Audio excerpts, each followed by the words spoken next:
نحمدہ ونصلی علی رسولہ الکریم اما بعد۔ میرے دوستو، جب اللہ تبارک و تعالیٰ اپنے بندے کی غیبی مدد فرماتے ہیں تو کون سی تین نشانیاں ظاہر فرماتے ہیں؟ توجہ سے میری بات کو سنیں۔ حضرت عبداللہ ابن مبارک رحمۃ اللہ علیہ بہت بڑے حافظ الحدیث گزرے ہیں، بہت بڑے اللہ والے تھے۔ ان کے بارے میں آتا ہے کہ ایک مرتبہ سفر پہ جا رہے تھے تو ان کے ساتھ ایک اور بھی ان کے شاگرد تھے۔ انہوں نے دیکھا کہ ایک جگہ پہ پڑاؤ ڈالا، وہاں لوگوں نے ان کی بہت بڑی دعوت فرمائی، دسترخوان لگایا جس کے اندر بڑے بڑے عجیب طرح کے کھانے تھے۔ تو وہ شاگرد بڑے حیران ہوئے، انہوں نے سوچا کہ عبداللہ ابن مبارک رحمۃ اللہ علیہ کو اللہ تبارک و تعالیٰ نے یہ عزت، یہ مقام کیسے عطا فرمایا؟ حضرت عبداللہ ابن مبارک رحمۃ اللہ علیہ وہ میرے دوستو اللہ کے ولی آدمی تھے۔ یہ اتنے بڑے محدث تھے کہ جب یہ حدیث کا سبق دیتے تھے تو ہزاروں کی تعداد میں مجمع ان کی حدیث کے اس سبق کے اندر موجود ہوتا تھا، اور بڑے بڑے بادشاہ کہا کرتے تھے کہ اصل بادشاہ ہم نہیں ہیں، اصل بادشاہ تو عبداللہ ابن مبارک رحمۃ اللہ علیہ ہے، کہ جن کی محبت اللہ تبارک و تعالیٰ نے لوگوں کے دلوں میں ڈالی ہوئی ہے۔ کہتے ابھی اسی سوچ، اسی کشمکش میں تھا کہ اچانک جو دیا جل رہا تھا وہ دیا بند ہو گیا۔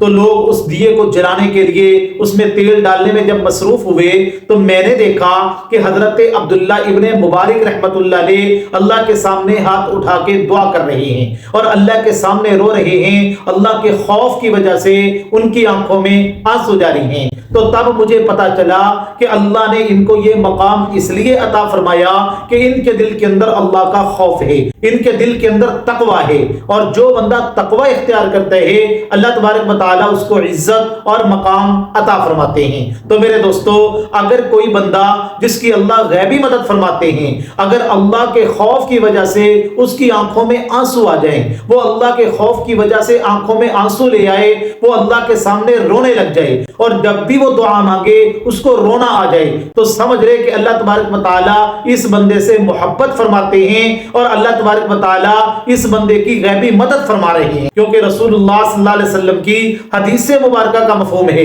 اللہ کے نبی علیہ السلام نے فرمایا قیامت والے دن 7 لوگ ایسے ہوں گے جو اللہ کے عرش کے سائے کے نیچے ہوں گے۔ ان میں سے ایک وہ نوجوان بھی ہوگا، رجل ذکر اللہ خالیہ، جو اللہ کے خوف کی وجہ سے تنہائی میں روتا ہوگا۔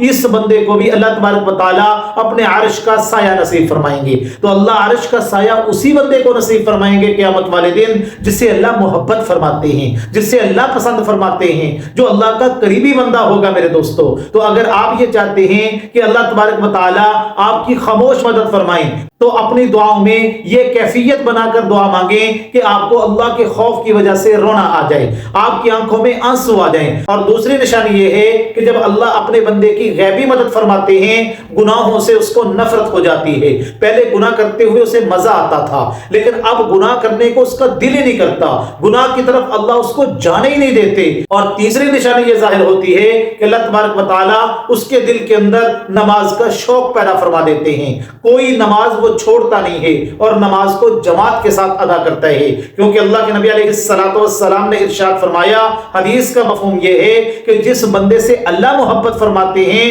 اس کو اپنے گھر میں آنے کی توفیق عطا فرماتے ہیں۔ تو جس بندے کو اللہ 5 وقت مسجد میں بلا رہے ہیں، اپنے گھر میں بلا رہے ہیں، اس کو گھر میں آنے کی توفیق عطا فرما رہے ہیں، تو اس بندے سے یقیناً اللہ محبت فرماتے ہیں، یہ اللہ کو پیارا لگتا ہے، اس لیے تو اللہ اپنے گھر میں آنے کی اس بندے کو توفیق عطا فرما رہے ہیں۔ تو یہ 3 نشانیاں جس بندے کے اندر ظاہر ہوں وہ سمجھ لے کہ اللہ نے اس کو اپنا محبوب بندہ بنا لیا ہے، اور جب بھی وہ بندہ کسی مشکل میں پھنسے گا، کوئی بھی اس کو پریشانی آئے گی، تو اس کی غیبی مدد میرے اللہ خود فرمائیں گے۔